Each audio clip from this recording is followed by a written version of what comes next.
பிறந்தா ஒன்ன மாதிரி பிறக்கணும். இல்லைன்னா ஒன்ன மாதிரி பிறக்கணும். அப்படித்தானே? என்ன விஷயம்? மந்திரி மக நீ சீக்கிரமே இளவரசி ஆக போற. அப்படி வா வழிக்கு. பல்லவி பாடிட்ட, அடுத்தது அனுபல்லவி, அப்புறம்தான் சரணம் சரணம்னு அலற போறேன். நான் என்ன அந்த இளவரசரே உங்ககிட்ட சரணம் ஒரு கோடு தான் போட்டேன். புரிஞ்சுக்கிட்டிய? நான் எப்பவோ புரிஞ்சுக்கிட்டேன். இருந்தாலும் நீ சொல்லி கேட்கறத கொஞ்சம் சுவாரஸ்யம். சொல்றேன் சொல்றேன், அதுக்கு தானே வந்தேன். இளவரசரு உன் மேல உசரையே வச்சிருக்காரு. நீ விரும்புனா ஆசை நாயகியாவும் இருக்கலாம். ராஜ்யம் அவர் கைக்கு வந்ததும் ராணியாகவும் ஆகலாம். சி, இப்படியும் பழைக்கணுமா? இதை விட போய் சாகலாமே.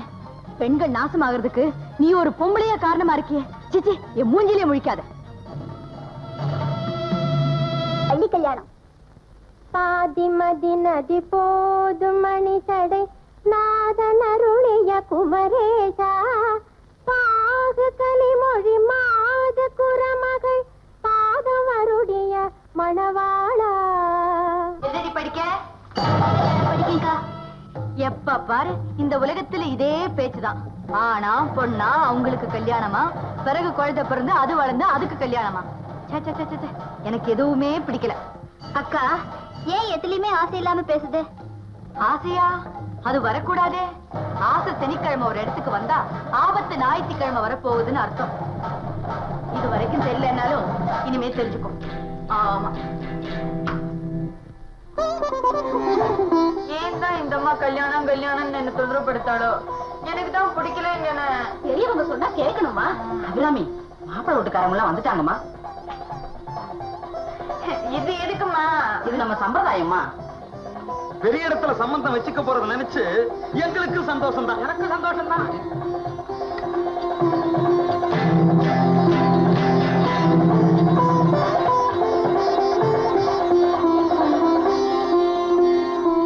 காயாத கானகத்தே நின்றுலாவுணர்காரிகையே மேயாத மேயாதமான். எப்படி? யார் எதை ரசிக்கிறாங்களோ அதை வச்சு அவங்களுடைய குணத்தை சொல்லிடலாம். அதனால இப்போ பொண்ணுகிட்ட சில கேள்விகள் கேட்க போறேன். ஏமா, தெய்வங்கள்லயே பிடித்தமான தெய்வம் உனக்கு எது? பத்ரகாளி. உனக்கு பிடித்தமான பூ எது? செவ்வரளிப்பூ. உனக்கு விருப்பமான மரம் எது? வேப்ப மரம். சரி, உனக்கு விருப்பமான ஊரு? திருக்கடவூர். நான் ஒரு பெரிய கர்நாடக சங்கீத வித்வான். அதனாலதான் கேக்குறேன், உனக்கு பிடித்தமான இசை எது? உடுக்க பம்பை. கல்யாணமாகி நம்ம தாம்பத்திய வாழ்க்கையில எனக்கு கோபம் வந்து உன் கன்னத்துல நான் பளார் பளார்னு அரைஞ்சேன்னு வச்சுக்கோ, அப்ப நீ என்ன செய்வ? உங்க வீட்டு சம்பந்தமே வேணாம், போலாம். என் எண்ணத்துல மண்ணள்ளி போட்டுட்டியம்மா. எப்போ நீ வீடு விளக்கமா ஆக போற? உன்னை பத்தி நான் ஆசைப்பட்டதெல்லாம் எப்ப நிறைவேற போகுது? எனக்கு தான் பிடிக்கலையே, என்ன ஏமா தொந்தரவு பண்ற?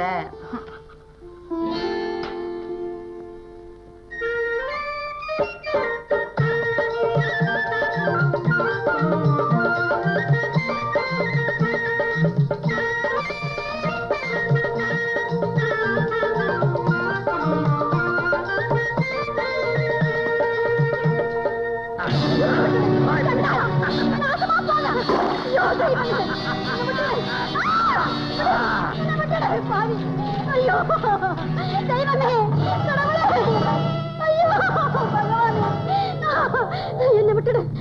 முடியாது.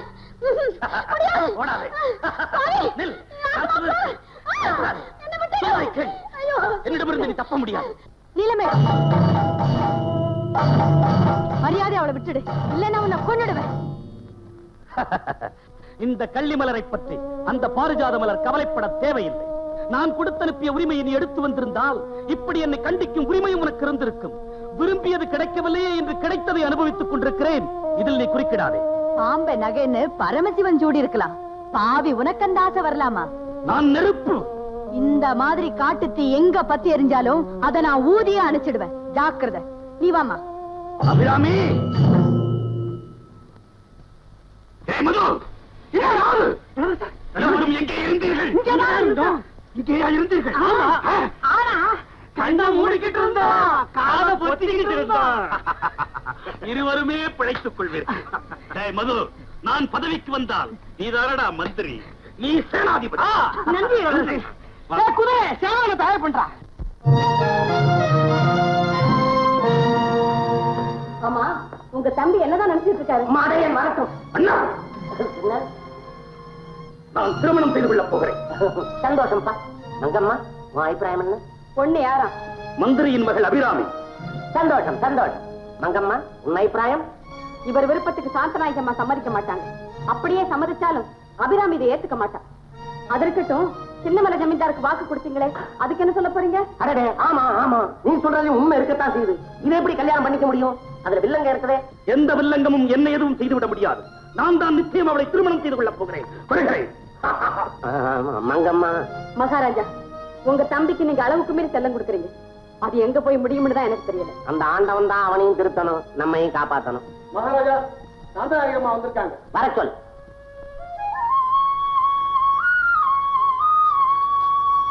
மகாராஜா வணக்கம். மகாராணி வணக்கம். வாங்கம்மா உட்காருங்க. நீங்க எதை நினைச்சு வந்திருக்கிறீங்களோ அதை பத்தி தான் நாங்க இப்ப பேசிட்டு இருக்கோம். அபிராமிக்கு எந்த இடமும் பொருந்தி வரல. நீங்க தலையிட்டுதான் இந்த மங்கள விசேஷத்தை நடத்தி வைக்கணும். இனிமே நீங்க எதுக்கும் கவலைப்பட வேண்டிய அவசியம் இல்லம்மா. நம்ம சின்னமலை ஜமீன்தார் மகனை நாங்க நிச்சயம் பண்ணிட்டோம். நாளை மறுநாள் பொண்ணு பார்க்க வர்றாங்க. வர்ற திங்கட்கிழமை முகூர்த்தம்னு நாங்க முடிவு பண்ணிட்டோம். ரொம்ப சந்தோஷங்க மகாராஜா. நாங்க உங்களை எந்த ஜென்மத்திலையும் மறக்க மாட்டோம். அவரோட ஆன்மா உங்களையும் மகாராணி வாழ்த்திக்கிட்டே இருக்கும். வரேங்க. இலவச வைத்தியசாலை கட்ட வேண்டியதானே? ஆமா. என் மடையர்களா சிஷியர்களா, நம்ம கையில என்னடா இருக்கு? இருக்கு, வேற ஒன்றுதான் இருக்கு. அவர்கிட்ட குரல் இருக்கு, கேட்டு சொல்றேன். சித்தம்பரமே மனம் இருந்தால் மார்க்கம் உண்டு. ஓம் சிவ சிவ சிவ சிவ சிவ சிவ சிவ. வேண்டாம், வைத்தியசாலை வேண்டாம் என்று சொல்லிவிட்டார். மடையர்களா என் சிஷியர்களே, மருந்து நல்ல மருந்து, சுகம் நல்கும் வைத்தியநாத மருந்து. என்ன மருந்து? 5 எழுத்து நமச்சிவாயா. நமச்சிவாயா என்று அதை அழுத்தாமல் ஆண்டவனை அழகாக அழைக்க வேண்டாமா? அது எப்படி என்றால் நமச்சிவாயா. இந்த 5 எழுத்து மந்திரத்தை நோயாளிகள் சொல்வார்களே, ஆனால் நோய் பறந்து போய்விடும் என்று சொல்லுகிறார். ஒருவேளை குணமாகலேன்னு வச்சுக்குங்க. ஐயா, 5 எழுத்து மந்திரத்தின் மீது உமக்கு நம்பிக்கை இல்லை, அதனால் உமது வியாதி குணமடையவில்லை என்று சொல்லி விரட்டி விட்டு விடுவோம். ஆக வைத்தியசாலை கட்டும் பிரச்சனை தற்காலிகமாக தள்ளி வைக்கப்பட்டிருக்கிறது. ஈஸ்வர கலாச்சார பிரசித்தமா. குருவே, அப்ப அந்த அநாத நிலையமாவது கட்டலாமே. ஊர்ல இருக்கிறவங்க எங்களை கேட்டு சங்கடப்படுத்துறாங்க. அனாதைகளே என் குலத்தை சேர்ந்தவர்களப்பா. இல்லையப்பா, என் குலத்தை ஆதரிக்க நீ யாரப்பா அப்படின்னு கேள்வி கேட்டார். அனாதை நிலைய விஷயம் அவருக்கு பிடிக்கல. ஆக அனாதை நிலையம் கட்டும் பிரச்சனை தற்காலிகமாக தள்ளி வைக்கப்பட்டிருக்கிறது. அப்போ இந்த அபராத உண்டியலை வச்சு ஆலயத்தையாவது கட்டிடலாமே. இவ்வளவு பெரிய பரந்த உலகத்தை நான் படைத்தேனே, ஒருவேளை நிலத்தில் கோவில் கட்டி சுதந்திரம் இல்லாமல் என்னை அடைக்கப் போகிறீர்களா? சூரியனை படைத்தேன், எத்தனை உஷ்ணம். நிலவை படைத்தேன், எத்தனை குளிர்ச்சி. நட்சத்திரத்தை படைத்தேன், எத்தனை ஜொலிப்பு. இத்தனைக்கும் அப்பால் எனக்கு நீங்கள் சூடம் காட்டப் போகிறீர்களா? ஆக கோவில் வேண்டியதில்லை என்று சொல்லிவிட்டார். ஆக கோவில் கட்டும் பிரச்சனை தற்காலிகமாக தள்ளி வைக்கப்பட்டிருக்கிறது. ஈஸ்வர கலாச்சார விவேகம் இல்லாத கேள்விகளை நீங்கள் கேட்கிறீர்களே, உங்களை பார்த்தால் எனக்கு என்ன கோபம் வருகிறது தெரியுமா? குருவே, குடிக்கிறீங்களே, அது சுவாமி அபிஷேகத்துக்கு வச்சிருக்க பால். மடையர்களா என் சிஷியர்களே, ஆண்டவன் எங்கடா இருக்கிறான்? நெஞ்செடுக்காரே. அப்படிப்பட்ட ஆண்டவனுக்கு நெஞ்சுக்குள்ள இந்த பால் அபிஷேகம் முடிஞ்ச பிறகுதான்டா இந்த வயிற்றுக்குள்ள போகுது. அப்படின்னா கொஞ்சம் கொடுங்க, என் நெஞ்சுக்குள்ள இருக்கிற ஆண்டவனுக்கு அபிஷேகம் பண்ணிக்கிறேன். அபச்சாரம், அபச்சாரம், குரு துரோகம். குரு சாப்பிட்டால் தான் அபிஷேகம், நீங்கள் சாப்பிட்டால் அபச்சாரம். உடனடியாக பாவ மன்னிப்பு கேளுங்கள். சிவமே சர்வமயம், கலாச்சார விக்கிரக கலா கேந்திர. நல்லாருக்கும் பொல்லாருக்கும் நடுவில் இருக்கும் சாமி, என் சாமி. நீ உள்ளே இருக்கும் காரணத்தை எல்லாருக்கும் காமி. நீ உள்ளே இருக்கும் காரணத்தை எல்லாருக்கும் காமி. நீ உள்ளே இருக்கும் காரணத்தை எல்லாருக்கும் காமி. நீ எல்லாருக்கும் காமி. நீ எல்லாருக்கும் காமி. பீடம் பீதாம்பரம் பரிஷதயாதரே யகாதாநாதோ